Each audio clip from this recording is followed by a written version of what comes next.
Saat hidup menjatuhkanmu, ingat, kamu lebih dari pemenang.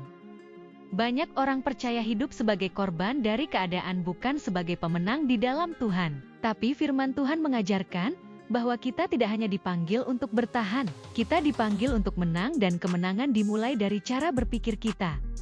Kemenangan bukan soal hasil, tapi soal sikap hati dan pikiran yang dipenuhi iman. Segala perkara dapat kutanggung di dalam Tuhan yang memberi kekuatan kepadaku, terdapat dalam Filipi 4 ayat 13. 1. Mentalitas pemenang percaya bahwa Tuhan berdaulat atas segalanya.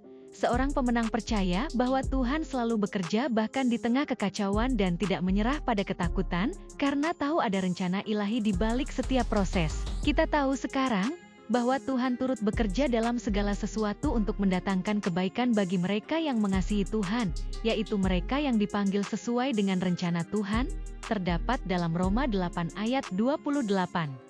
2. Mentalitas pemenang mengaku dengan iman, bukan dengan ketakutan. Apa yang kita ucapkan mencerminkan keyakinan hati kita. Seorang pemenang mengucapkan firman bukan keluhan, dan mengganti kalimat "aku tidak bisa" menjadi "aku bisa bersama Tuhan". Hidup dan mati dikuasai lidah, siapa suka menggemakannya, akan memakan buahnya. Ayat terdapat dalam Amsal 18 ayat 21. Tidak, mentalitas pemenang melihat tantangan sebagai peluang. Seorang pemenang melihat masalah sebagai kesempatan untuk bertumbuh dan tidak lari dari masalah, tapi menghadapinya dengan iman. Anggaplah sebagai suatu kebahagiaan apabila kamu jatuh ke dalam berbagai-bagai pencobaan, sebab kamu tahu bahwa ujian terhadap imanmu itu menghasilkan ketekunan.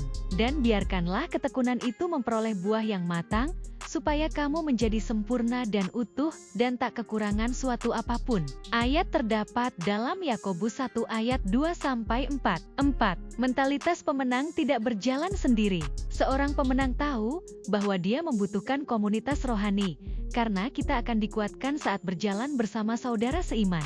Janganlah kita mengisolasi diri saat lemah, karena mentalitas pemenang akan terhubung dan saling membangun. Janganlah kita menjauhkan diri dari pertemuan-pertemuan ibadah kita, seperti yang dibiasakan oleh beberapa orang. Kan tetapi, marilah kita saling menguatkan dan saling menasehati.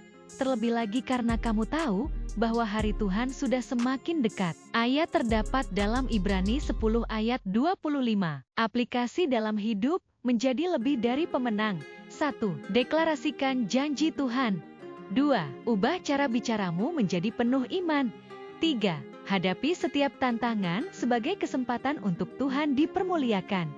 4. Bangun komunitas rohani yang mendukung imanmu.